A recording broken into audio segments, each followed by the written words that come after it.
Les autorités nigériennes de transition regrettent cette attitude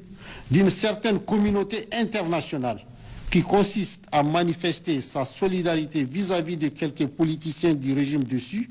et en même temps manquer d'empathie envers les populations nigériennes durement éprouvées par les sanctions illégales, inhumaines et humiliantes de la CEDEAO, qui vont jusqu'à priver le pays de produits pharmaceutiques, des denrées alimentaires de première nécessité et de fournitures en courant électrique.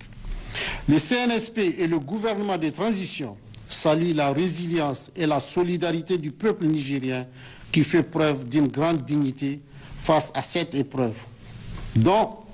il compte tirer toutes les leçons qui s'imposent et en sortir renforcé et grandi. Le CNSP et le gouvernement de transition rassurent les Nigériens que, sur instruction du président du Conseil national pour la sauvegarde de la patrie, chef de l'État, son Excellence le général de brigade Abdourahmane Tchani, toutes les dispositions urgentes sont en train d'être prises pour atténuer au maximum l'impact des sanctions de la CEDEAO sur nos vaillantes populations. Enfin, s'agissant des responsables du régime dessus interpellés,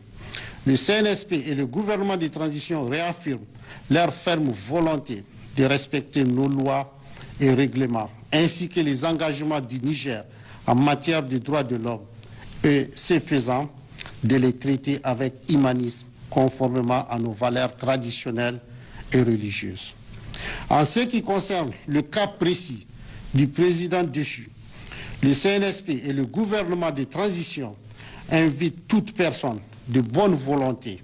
épris de paix et de justice, à s'interroger sur la sincérité de sa prétention à soutenir qu'il est séquestré.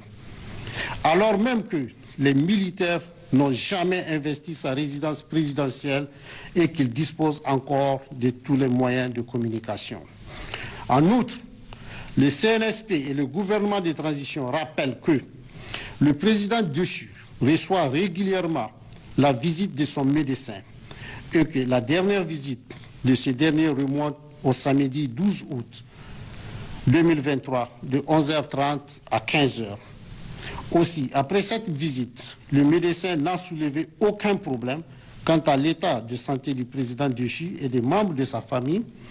tel que d'ailleurs confirmé par un message de l'intéressé à ses proches et aux médias internationaux. En tout état de cause, le gouvernement nigérien a réuni à ce jour